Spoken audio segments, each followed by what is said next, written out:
Welcome to Touchline once again. Welcome to the ID tournament here, Coach Brian Roosevelt. Brian, these 98s, it's a stocked group of talented young boys here. I've coached some of them.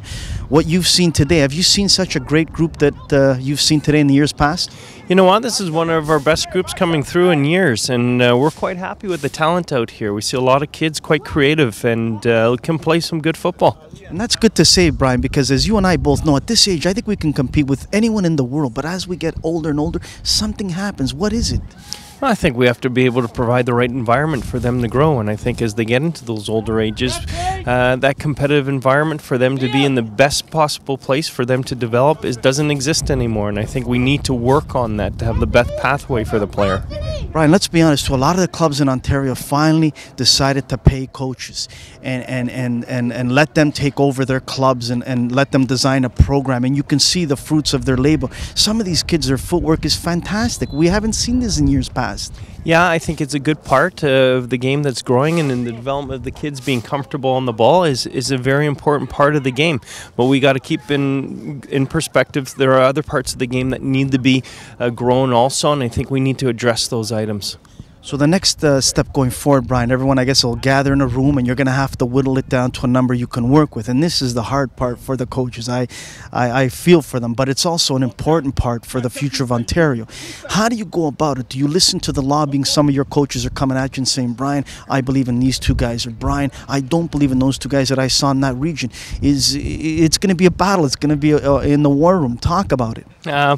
You know, at this point, it's just phase one. Because what we do is we actually break those kids down to approximately maybe another 75 players, and then we work with those 75 for another month. So if there's any discrepancies on players where we're not quite sure whether or not they should be there or not be there, that player will be brought in, given another opportunity.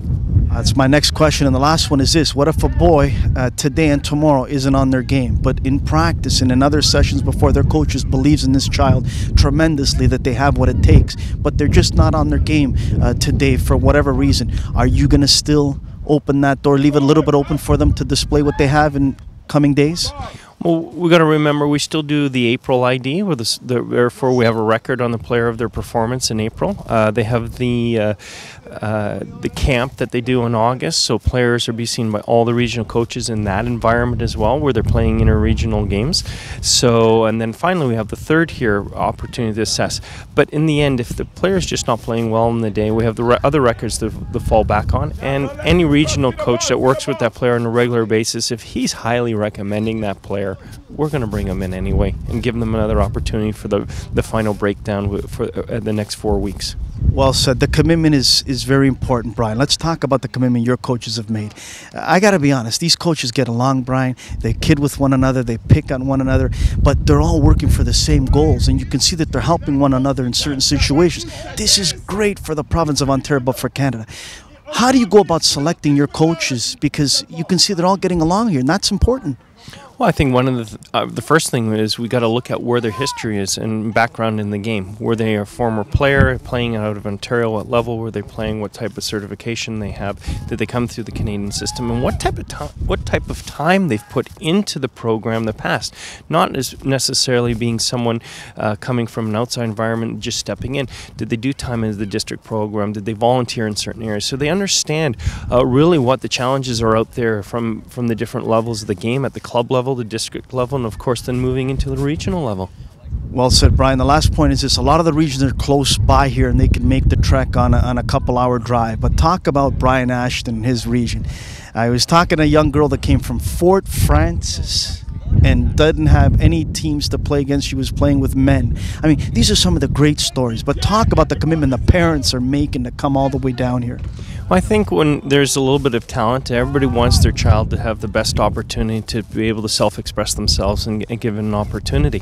And we try to do that. I mean, in areas like Thunder Bay and Fort Frances and Timmins and those other areas and out regions, we have to be able to provide opportunity for those players that are the most talented. But in the end, we need to be realistic, and they need to be realistic toward the parents, saying, hey, does my son or daughter really have an opportunity here to be able to show?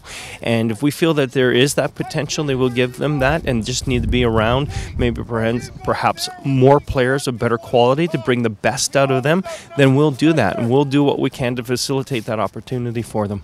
Well said, Brian Roosevelt. If someone wants to get a hold of you, give them your web address if they can get a hold of your email address. B. Rosenfeld at soccer.on.ca, the Ontario Soccer Association. Open door policy. Come on in anytime. Come see me if you want to discuss anything regarding player development at the elite level here in Ontario. I'm more than happy to discuss it. Looking forward to it. Well said, Brian Rosenfeld. Keep up the great work. Welcome to Touchline. I'm your host, Anthony Sotero, once again coming to you from the Soccer Hall of Fame, and we're with three young men here from Region 6. Young man, what is your name? Isaac Oliveira. Your name, sir? Keen Corcoran. And Christian Chilebri. Now, let's talk about Region 6. Far away, where are you coming from and which club do you play for? I'm coming from Sudbury, Ontario, and my club is Sudbury Impact. Sudbury Impact, we've heard about that club. They're doing some great things out there. Talk about your club and how you got to this point. Who helped you get to this point? Who recommended you to come and try out for the provincial team? Well, Coach Jeff, I was playing an indoor game, and he invited me to come out to invited me to come out to the practices, and then Brian invited me to come to regionals, and then that's how I got here. Now, the weather out there today was almost like back home in Sudbury. You must have felt comfortable out there to play. But, again, it's a team game, but you want to display what you have out there, young man. And I'm sure your coaches are saying that to you. Did you feel nervous before the game? Yeah, I always feel nervous before I step on the field, but when I get on the field, my feet just start doing what they're used to doing. Absolutely. Well done. Sir, what is your name again? Keen Corcoran. And what position do you play? I play center midfield. And do you play center midfield here as well? Yeah.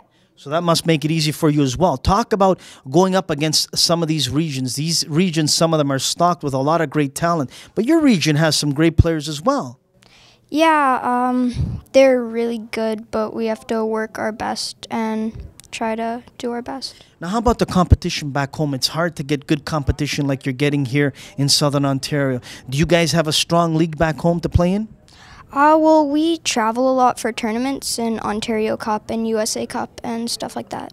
So you've played in the USA Cup in Minnesota. Yeah. How was that? I heard that that's a fantastic tournament. Yeah, it's really fun. We've gone a few times and really enjoyed it.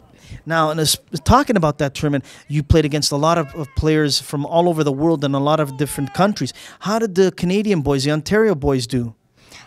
Pretty well. We won the tournament twice this year and last year, and a few other teams have won and done well as well. Well done, sir. Now, what position do you play, young man? I play attacking midfield, and I also play striker. And for your club as well? Yeah. So that, again, makes it easier for you to make that transition. Let's talk about Coach Brian a bit. What does Coach Brian help you out with? In the middle of the winter, when it's so cold and you don't want to practice, how does he make it lighter and easier for you to come out and enjoy practice? Well, he brings us in the indoor facility, which is exciting, and he just has good practices, and we all enjoy them. And he's a jokester as well, isn't he? Yeah. Now, Coach Brian has been preparing you guys for this, and he's prepared you what to expect from different regions, but also he's prepared you to make you understand that a lot of the coaches are out there watching. You have to display and show what you got out there. So, as well as other players, how did you go about preparing yourself?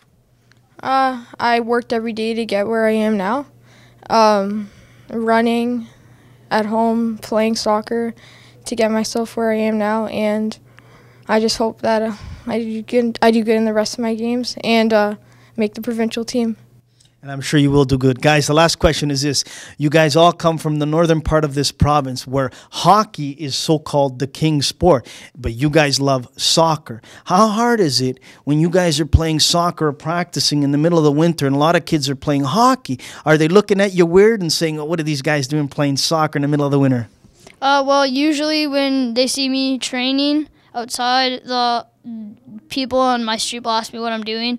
I'll say I'm training, but really, I enjoy soccer, they enjoy hockey. It really doesn't matter to me what they think. Good for you.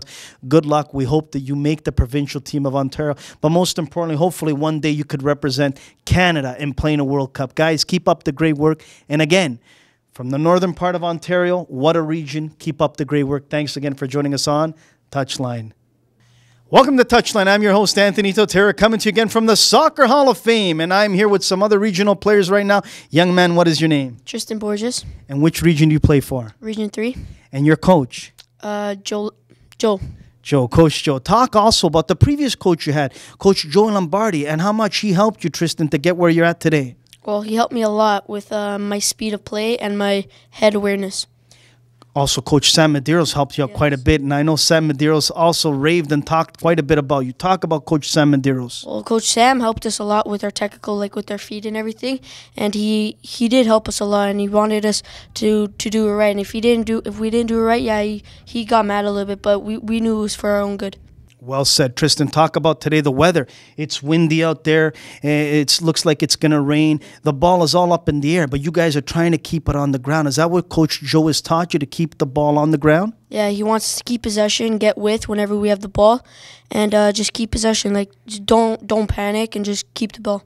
Were you nervous before the tournament started, because you know that all the coaches are watching, mums and dads are watching, but most importantly, you want to display what you have, your talent, but it is a team. Yes. Yeah, it is a little bit nervous, but like once you start playing, you get used to it, and it is windy out there. It's hard to control the ball, but you just have to get used to it. Well said. Young man, your name? Nicholas Alves. Nicholas, what club you play with? I play with North Toronto Nitros.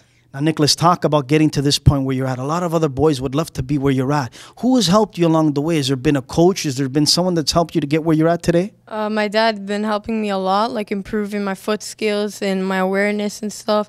So, yeah, and even the regional coaches especially. And that's good to hear. But you playing a tough competition all summer long that just finished up. You've been promoted to OISL. It's good to have the good competition as you see the regions here today. A lot of other regions have some big boys in physical. Talk about what you expected from them today. I expected it would be a really hard game to play because all the coaches are watching and there's lots of strong people. So I just try to show the best ability of myself. Now, how's Coach Marco? I know Coach Marco, he's done a wonderful job with that team. Talk a little bit about him. He's very good. He's been teaching us lots of stuff about the game, how to move as a group, technical stuff, and we've been playing good and keeping possession throughout the game. And I can't forget, Tristan, Coach Pat, who we know quite well, has always believed in you and your talents and has always stuck by you. Talk a little bit about Coach Pat and how much he's done for you. Well, in my club, he never gives up on me. Even when I do make a mistake, he never gives up. He just keeps on telling me to play my best and then to my potential. Well said. Young man, your name? Liam McQueenie. The first question is to you, Liam. How does it feel to be a goalie out there? The pressure, the chess match watching from your at, because there's a lot of good strikers from all over the province here. Yeah. Well, the pressure's not that bad because I've been like become accustomed to it over the years. But like I just try to play my game, try to block out all the nervousness, and just try to play my game. Now, being a goalie, you have to have special training, Liam. Does someone help you at your club where you're at now, or has someone helped you along all your life when you've been playing goalie? Yeah, mostly my dad. He's really helped me, and then I also go to some private trainers, and my club also has helped me. It's very good. Now, your club, Richmond Hill, another strong club and a strong team that you have. Your coach there has helped you to get where you're at as well today with the training as well. Yeah, he has. He's a really great coach. He's helped encourage us. He trains us really well. Yeah, it's all really good. Now talk about Coach Joe. He's vocal on the bench there. He's never stops talking, but he means well. He wants to see you guys get better and better, but he wants you guys to focus on what he's teaching you at practice. Are you listening and learning from Coach Joe? Oh, yeah, of course. He always says really great stuff.